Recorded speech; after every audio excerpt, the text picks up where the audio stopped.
Ragazzi, ciao a tutti, benvenuti in questo primo video del canale di Akai Gure. Oggi parleremo di modifiche per le macchine e falsi miti. In particolare parliamo di molle. È vero che molle rigide danno il grip?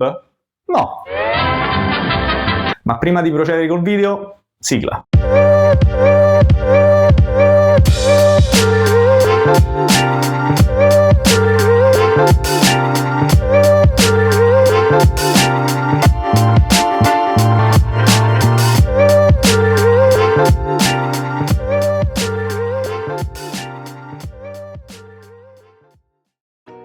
Prima di iniziare con lo spiegone, fatemi spendere due parole per parlare di Akai Gure. È questa nostra community di appassionati di auto a 360 gradi. Noi organizziamo giornate drift, giornate track e raduni statici in cui, oltre a vedere belle macchine, conoscere belle persone con cui condividere proprie passioni.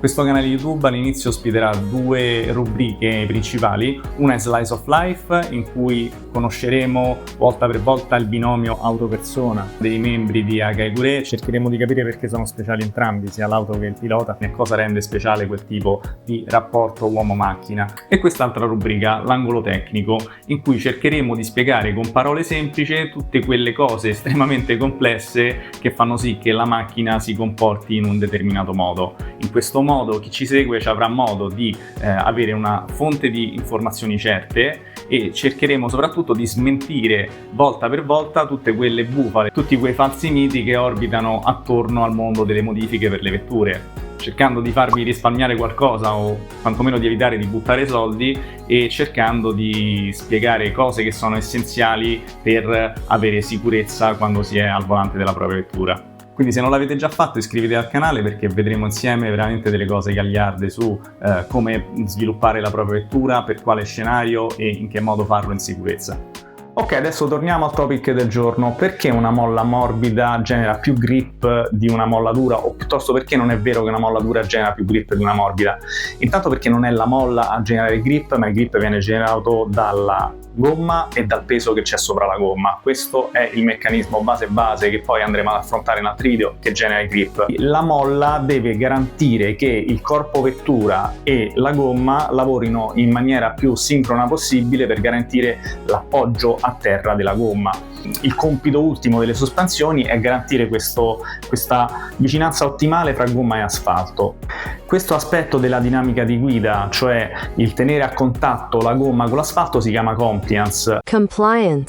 E dov'è che viene generata la compliance? Dal comportamento della molla, abbiamo detto. Facciamo un esempio: prendiamo una macchina che peserà 900 kg circa, una distribuzione 56-40, quindi per esempio un MR2. Con davanti circa 400 kg di massa sospesa. La massa sospesa sarebbe tutto quello che non è a contatto diretto col terreno, quindi dalle molle in su, e facciamo che per angolo questa macchina all'avantreno abbia 200 kg di massa sospesa. E prendiamo l'esempio con due molle, una da 3 kg e una da 10 kg. Ora, 3 kg e 10 kg è il cosiddetto spring rate, cioè 3 kg per millimetro è quanto serve a quella molla di peso applicato sopra per comprimersi di 1 millimetro, quindi 3 kg per i 3 kg per millimetro e 10 kg per i 10 kg. Ok, poniamo che la macchina sta andando tranquilla, dritta per dritta sulla sua strada, incontra un piccolo dosso di 3 cm circa. Ora, che succede? Succede che con la molla 3 kg per centimetro, questa compressione che verrà ad incontrare la molla comprimerà appunto di 3 cm la molla, che svilupperà un totale di 3 per 30 mm, circa 90 kg. Ora dovremmo calcolare in newton, perché quella è l'unità di misura della forza, non ci serve, facciamo questa semplificazione, tanto sarebbero tipo 840 newton. Quindi ora poniamo che ci sono 90 kg di forza che dal basso spingono verso l'alto la ruota. Che succede? Sopra ce ne sono 200 della macchina, la molla morbida è cedevole, quindi tutta l'energia viene assorbita dalla molla che si comprime e non succede niente, la macchina ci passa così tranquilla. Che succede invece con la molla da 10 kg? Semplice: 10 kg per 3 cm di compressione sono circa 300 kg di energia che vengono assorbiti dalla molla. Il problema dov'è? Il problema è che per quell'angolo la sospensione, mettiamo che sia l'anteriore destra, gestisce solo o sta sopportando solo 200 kg di massa sospesa. Quindi Che succederà? Succederà che tanto più inizia a comprimersi la molla, arriverà a pareggiare i 200 kg, dopodiché si dovrà comprimere ulteriormente e quei 100 kg in più andranno a sfalsare, a scacciare via una parte del peso della vettura, che tenderà quindi a decollare.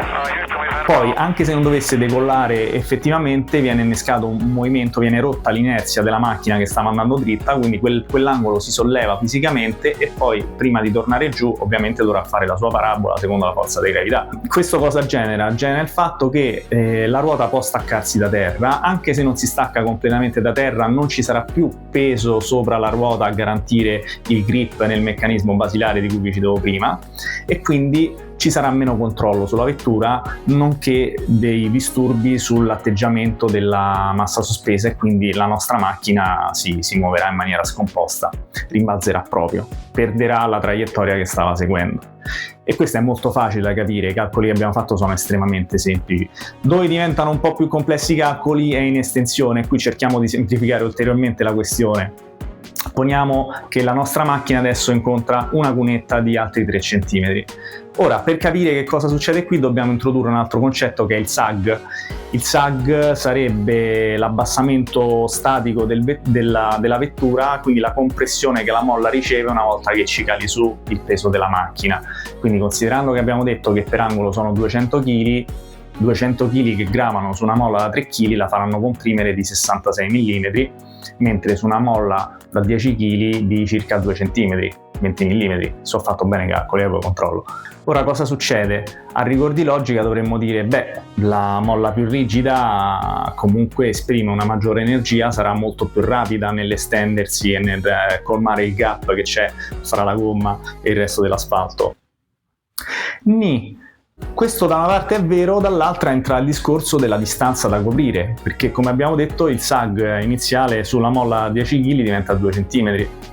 A quel punto, facendo i calcoli, questi 2 cm, per quei 2 cm la molla rigida si comporterà in maniera estremamente rapida, però poi la macchina cadrà senza contatto fra gomma e asfalto, cadrà per quell'ultimo centimetro che manca e cadrà all'accelerazione gravitazionale che è 9,8 metri al secondo. Mentre che succede invece alla molla morbida? Succede che quella è già compressa per 6,6 cm e quindi, anche se risponde con meno violenza rispetto alla molla rigida, imprimerà questa accelerazione alla ruota verso il basso più a lungo, perché è stata compressa di più. E facendo i calcoli cosa andiamo a vedere? Andiamo a vedere che effettivamente la molla morbida è più rapida della molla rigida anche in questo scenario, perché può coprire più distanza. Ora, il fatto che poi la molla rigida risponda anche più velocemente in termini di estensione non è sempre vero, dipende anche dal materiale della molla e dagli attriti interni che ci sono e dalle reticenze ad abbandonare lo stato di inerzia che può avere la molla morbida rispetto alla molla rigida. Però con questo esempio semplice abbiamo capito che la maggiore compliance sta dove la molla è più morbida, soprattutto in ambito stradale. E quindi a questo punto sorge una domanda: perché ci dobbiamo comprare queste molle dure?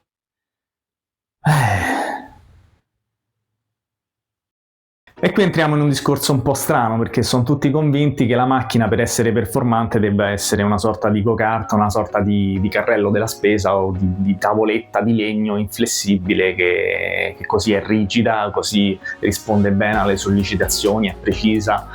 In realtà questa cosa è vera fino a un certo punto, nel senso è più falsa che vera, e deriva dal fatto che effettivamente nel mondo delle competizioni, nel mondo racing, si utilizzano molle più rigide rispetto a molle morbide per uso stradale. Questo per un sacco di motivi. Il primo di tutti è la compliance aerodinamica. Per le macchine da competizione di fascia estremamente alta, quindi GT3, GT4, Formula 1, la stabilizzazione della piattaforma aerodinamica è molto più importante del comportamento dinamico in sé per sé alle basse e medie velocità, e quindi si va a lavorare con molle più rigide perché c'è un maggior controllo di quelle che sono le altezze da terra. L'altro motivo per cui spesso e volentieri anche macchine senza aerodinamica impiegano molle più rigide in pista è principalmente per abbassare la macchina, perché abbassare la macchina garantisce una serie di vantaggi che andremo a vedere in futuro, e che difficilmente sono ottenibili in altra maniera. Però posso assicurarvi che al netto dell'altezza minima da terra, una volta trovata quella adatta che garantisca la miglior velocità possibile per quel circuito, si cerca sempre la molla più morbida possibile per avere la maggiore compliance possibile, per avere un consumo e una gestione delle temperature dello pneumatico che siano ottimali rispetto a sollecitazioni impresse da molle più rigide e per avere in finale un maggior controllo sulla vettura. Un altro aspetto sono le gomme. Oggettivamente delle gomme specifiche per la pista lavorano su sollecitazioni più alte, hanno bisogno di energie più alte, hanno bisogno di ricevere energia per innescare il grip, e questo si fa scaricando maggiore energia grazie a delle molle più rigide. Però in linea di massima sono tutti scenari che oggettivamente alla stragrande maggioranza di chi ha una macchina e se la gode nel weekend non interessa più di tanto, quantomeno se io voglio inseguire quel tipo di percorso mi ritroverò necessariamente con una macchina che poi ha minor compliance in strada. Ovviamente in pista è un ambiente controllato, ho meno buche, ho meno avvallamenti, ho meno dosse, è una superficie molto più regolare. Posso sacrificare parte di quella compliance per ottenere un maggior controllo dei movimenti del corpo vettura. Questo lo posso fare. Ovviamente per strada e per le strade che abbiamo noi questo discorso non si può proprio tanto fare, diventa oggettivamente più difficile gestire la perdita di compliance causata da una molla più rigida. Ci sono altre cose che uno può fare per controllare i movimenti del corpo vettura, che è uno degli altri motivi per cui generalmente si sale su molle più rigide. Si può lavorare con delle barre antirollio che danno dei benefici sul controllo del corpo vettura senza levare troppa compliance, al netto di non prendere barre troppo rigide, perché sennò pure lì facciamo lo stesso discorso. Quindi se andiamo a vedere tutti questi fattori che ci legano l'uso della molla rigida al mondo del motorsport, è facile capire come si sia generato poi questo mito che la macchina deve per forza essere così rigida. Ora, è importante sapere quello che si vuole dalla macchina, è importante sapere anche che tipo di molla utilizzare, quindi questo è un primo step, una prima spiegazione da tenere lì, e adesso nei prossimi filmati andremo a vedere bene per filo e per segno come scegliere le molle, come calcolare la molla giusta per il tipo di applicazione che abbiamo in mente, e poi parleremo anche di tutto, di quale ammortizzatore scegliere, di come funzionano gli ammortizzatori e perché sceglierne uno piuttosto che altro. Insomma, parleremo di tante cose, tecniche di guida, tutto quello che orbita attorno al maturare una propria idea su cosa faccia cosa, in modo tale che voi stessi riusciate poi a spiegarlo a chi dovrà eseguirvi i lavori, oppure che riusciate a comprendere eventuali spiegazioni date da chi deve eseguirvi i lavori o dall'assettista che vi propone una cosa piuttosto che un'altra, e via discorrendo. Quindi se vi è piaciuto il video iscrivetevi qua sotto e aspettateci per il prossimo, in cui si parlerà bene di come scegliere queste molle. E mi raccomando, seguiteci anche su Instagram se vi va di partecipare ai nostri eventi. Un saluto a tutti, ci vediamo alla prossima.